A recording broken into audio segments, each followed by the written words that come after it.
Students, welcome to week 2 of class. You survived the first week. Hopefully it was enjoyable for you as you learned a number of things about studying the Old Testament.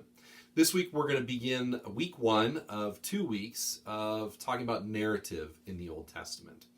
And so you're going to do some reading in Klein and Babcock.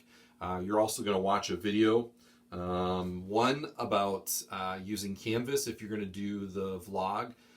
For one of your assignments this week, you want to watch that to make sure you understand how to use it. But even if you're not doing it for this, I would watch it because you'll use it in other classes along the way. It's good for you to get used to being able to use it. There's also a Babcock video. You want to watch that because that'll help you with your assignments. And then you have an assignment, assignment 2-1, and that assignment is on literary context, and it's going to help you do a couple of things. But there are some things I want to warn you about. Make sure that you get the circles of context right. Occasionally it happens, 1 student, 2 students per class end up picking the wrong thing for that, and it throws everything off. So make sure you know where it is in Klein. It's pretty clear in Klein what they are, the circles of context. Find those, make sure you get them right, because otherwise from the beginning that assignment is going to be off. Make sure you talk about the key features and how to incorporate it in a biblical study.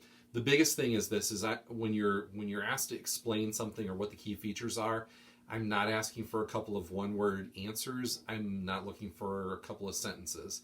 I'm looking for a paragraph. I'm looking for you to be detailed and thorough. I want to know that you know what you're talking about when it comes to this subject. And so it shows me that you've done your reading and that you've processed it and you understand it, and that tells me you'll take it with you for the rest of your life. And that's what I care about much more than you just completing the assignment. So make sure that you're detailed in it, okay? The second assignment, assignment 2-2, is basically going to be a historical cultural background vlog or an essay. So you get to choose whether you want to do it as a video or whether you want to do it as an essay. Whichever way you choose to do it, the first half of that video or the essay is going to be spent just looking at why historical cultural background and the principles. So why is it important? What are the principles of it? That's the first half, okay? First half. I have students that spend 7 minutes in the video on that spend 2.5 pages on that, and then don't have enough to get the rest done. So make sure that that you hit that. When we talk page limits on papers, it's usually a minimum. So 3 pages is the minimum. You can go over that. Please don't bring me a 20-page paper on what's supposed to be a 3-page paper, though. You don't need to spend that much time on it. But if you go to 4 pages or 5 pages even, that's fine. You just want to make sure that you have at least 3 solid pages on there, okay? The other thing on that assignment is the second half is about historical cultural analysis of the passage you choose. And so you have some options for the passages. You can pick which one you want, and then you're basically going to explain the historical cultural background. Explaining the historical cultural background is not a summary of the passage. I already know the passage. You already know the passage because you've read it. Don't give me a summary. Don't give me just a commentary on it. Dig into the history and the culture that's going on in and is behind the passage, okay? So make sure that you do that. That's really important, okay?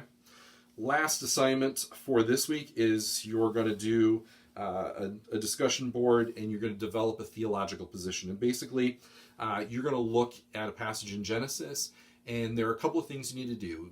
You're going to do some research on key words.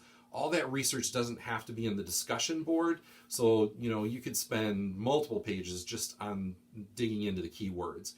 And something that you're going to learn through this class is word study, okay? Studying a word is about word usage. It's about how that word is used.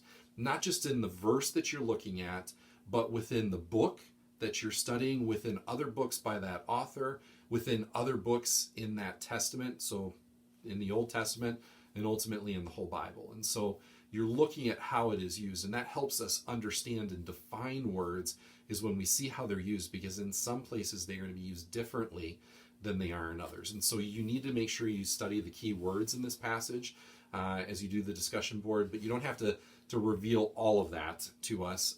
That needs to be combined with everything else to form your theological position, okay? Again, I am a resource for you. You can email me if you have questions. You can help. You can call me. You can text me.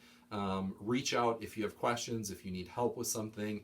I'm glad to point you in the right direction if you're struggling with something.